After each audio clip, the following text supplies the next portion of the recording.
FM 89.1, Radio Universidad. Informándote, porque dijimos que éramos pocos, Guille, y llegó, esta es la pregunta, la viruela del mono. Viste que estamos todavía preocupados con los resabios de la pandemia, donde ahora está la variante de la Omicron que hace que tengamos esta cuarta ola, como ya denomina por la cantidad de contagios. La hepatitis. Apareció, sí, esta hepatitis con estos casos que son raros y que están, ¿no? Que no hay vacuna todavía que con esta clase de hepatitis puedas estar protegido. Y así que bueno, y como decíamos, preocupados por este COVID que aparece. Y ahora, nos dice la Organización Mundial de la Salud, hay que también estar atentos con esta viruela del mono, donde ya se está investigando, hay un caso sospechoso que está investigando el Instituto Malbrán para ver si alguien que llegó de España trajo este virus que hoy el ministro Quirós decía que hay que tener un contacto muy estrecho para poder contagiarse, pero bueno, desconocemos en realidad de qué se trata. Pero claro, viste, después de una pandemia te dicen alerta ahora con otra cosa y realmente nos preocupa. Por eso estamos en contacto con el doctor Víctor Romanovsky, que es vicepresidente de la Sociedad Argentina de Virología, investigador superior del CONICET, es profesor de la Universidad de La Plata, y bueno, a ver si nos puede sacar tantas dudas y que claro, también muchos de los que están del otro lado las deben tener. ¿Qué tal, doctor? Aquí Guille Toivero y Andrea Landi lo saludan. ¿Cómo le va? ¿Qué tal, Guille y Andrea? Muchas gracias por la llamada. Sí, es cierto, de este lado del mostrador también hay muchas dudas, ¿sí? Aunque digamos, hay ciertas seguridades, digamos, se conoce, no estamos enfrentando un virus desconocido, quizás es desconocido para la prensa occidental, que nunca se ocupó mucho de las enfermedades endémicas en África, porque en realidad hay que decir que este virus, que digamos recibe el nombre oficial de monkeypox, que es viruela del mono, se encuentra circulando en África Occidental y Central desde 1970 hasta donde tenemos, registro en personas, Sí. porque se detectó por primera vez en el año 1958 en unos monos que importaron a Estados Unidos con fines de investigación médica. Y entonces ese virus se caracterizó por el tipo de lesiones que producía y por su estructura como relacionado con el virus de la viruela. Claro. La viruela, digamos, humana. ¿Y por eso se llamó... por qué aparece con esta repercusión ahora, entonces? Bueno, parece que no es lo mismo que se infecte un inglés, un español, que Claro. estén infectándose la población de Congo o de Nigeria. Yo creo que es una visión personal, por supuesto, pero resulta extraño analizar esto en la perspectiva histórica.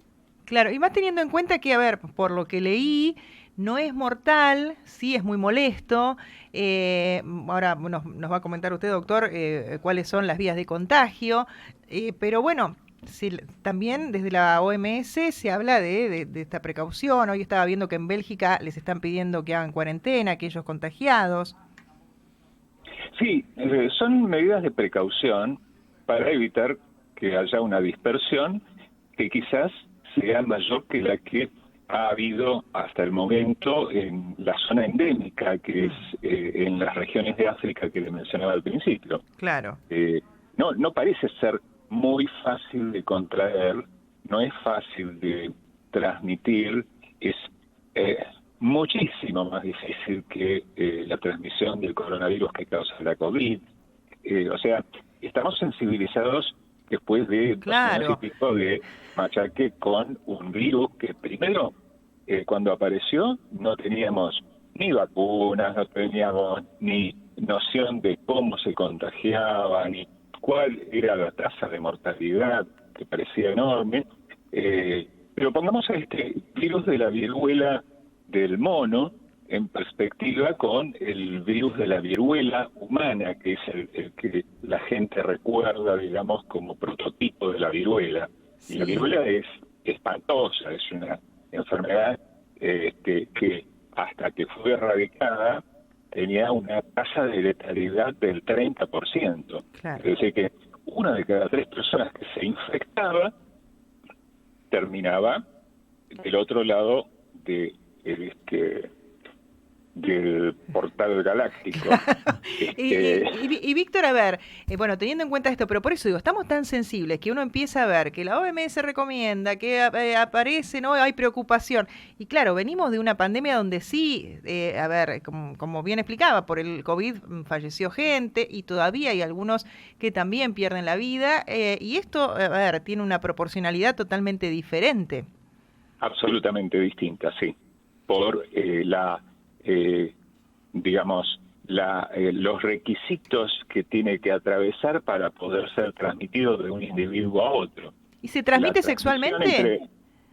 Sí, no está descartado eso, es absolutamente lógico, porque a través de fluidos biológicos, digamos, de las zonas genitales, la saliva, las heridas en la piel con sangre contaminada, las escoriaciones, las pústulas que se producen en la etapa ya avanzada de la enfermedad, son todas contagiosas, pero exigen en general que haya un contacto físico relativamente prolongado para que haya una transmisión de la enfermedad. Es decir, el contacto estrecho acá es pero muchísimo más grande que el contacto estrecho que nosotros estamos acostumbrados en los últimos años a analizar para el caso de la transmisión de la COVID. Víctor, las fotos que vemos y demás, que son muy alarmantes, ¿son casos extremos o siempre se manifiesta de esa manera con esos granos que salen o no sé cómo llamarlo? Esas sí, son granos de pus, en las realidad, laceraciones, ¿no? En la piel, ¿son en todos los casos así o son casos extremos lo que se publican en las redes y demás? En la mayoría de los casos, incluso son cursos mucho más benignos, más suaves que los típicos de la viruela, digamos, históricos, y lo que se publica como imágenes en general es de casos de mayor gravedad y ya avanzada la enfermedad cuando la fase eruptiva ya atravesó, digamos, la roncha, la vesícula y empieza con pústulas, es decir, esas vesículas o globitos en la piel terminan llenos de pus y luego se cubren de una cáscara que luego se cae y ahí, una vez que se cayó la cáscara, ya es el fin de la enfermedad eruptiva. Uh-huh. Pero durante todo ese proceso, cuando está atravesando la erupción, es extremadamente molesto, no tan grave, pero molesto, y en realidad no hay ningún tratamiento específico, salvo aliviar esas molestias y evitar que esas personas que están atravesando la enfermedad tengan contacto con otras. Claro, ¿y eso deja secuelas?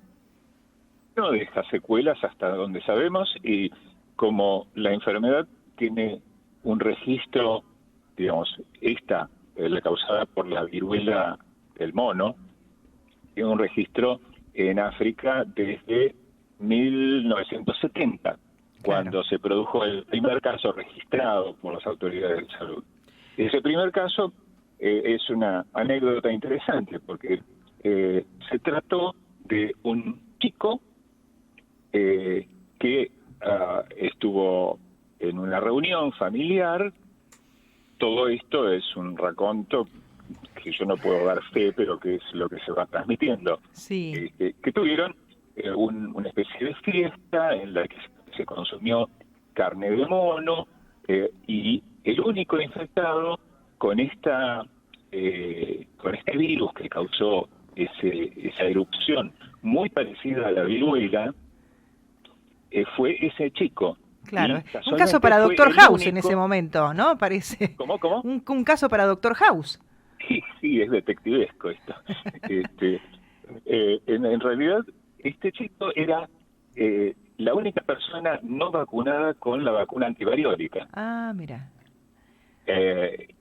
No hay, digamos, muchos más datos que esos, pero es una evidencia circunstancial de que la vacuna antivariólica debe haber funcionado bien en ese evento.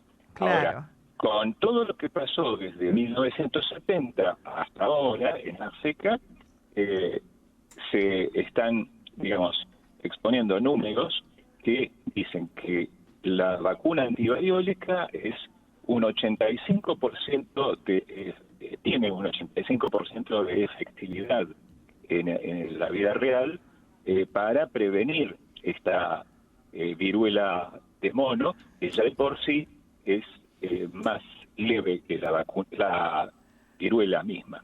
Bien. Bueno, doctora, ahí nos quedó más claro. Y por último, la otra vez leía, ¿no? También declaraciones de Bill Gates que dice, bueno, nos vamos a tener que ir acostumbrando o no esperen que el COVID, ¿no? El coronavirus haya sido la última pandemia, que se vienen otras pandemias. Usted como virólogo, ¿qué nos puede decir al respecto? ¿Tenemos que esperar más, ¿no? Otras épocas como las que hemos vivido?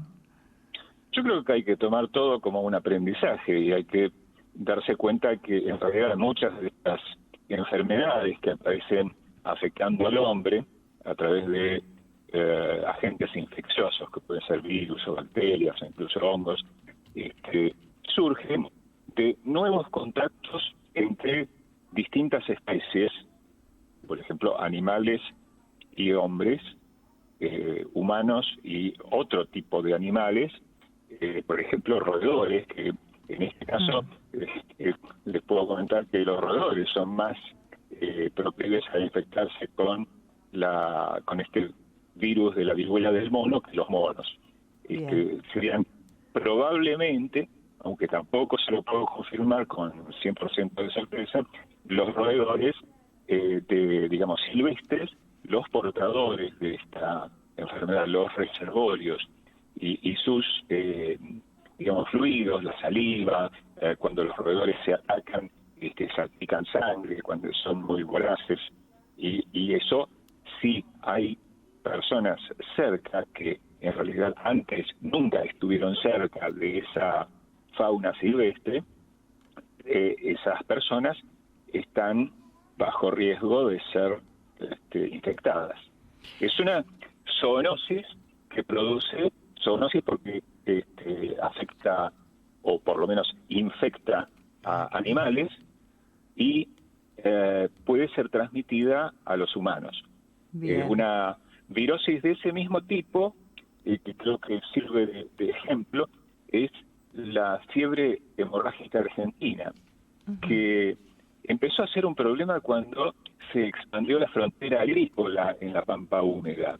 Y entonces territorios habitados por roedores que estaban infectados con el virus Junín, que así se llamó cuando se lo aisló, no sufren la enfermedad, pero esos roedores ahora, con digamos, las cosechadoras, etcétera, ahora estaban en contacto con los trabajadores agrícolas, o los trabajadores agrícolas entraron en contacto con una fauna de roedores que antes no estaba ahí. Entonces ese nuevo contacto, que también es favorecido en muchos casos ahora con el calentamiento global, el cambio climático, que modifica no solo el comportamiento humano, sino que modifica los hábitats que van buscando los animales para refugiarse de lugares que son adversos para ellos. Entonces se produce una movilización y nuevos contactos generan nuevos riesgos de transmisión de enfermedades infecciosas. Doctor Víctor Romanovsky, ha sido clarísimo, y le agradecemos muchísimo estos minutos aquí a Radio Universidad. Bueno, muy amables. Le mandamos un abrazo. Igual, chao. Muchísimas gracias. Hoy hablamos con el vicepresidente de la Sociedad Argentina de Virología, investigador superior del CONICET, profesor también de la Universidad de La Plata. Bueno, la viruela del mono, ¿viste? El primer caso se conoció en el 70, pero ahora tiene publicidad. ¿Qué pasó? Tienes razón, ¿no? Parece que obviamente que no es lo mismo que le agarre a alguien de Ruanda que le agarre a alguien de Londres. Sí. Así que bueno, no es para preocuparse tanto, No. ¿viste? Todo lo que hay que, ¿no? El contacto que hay que tener también para contagiarse, no es mortal.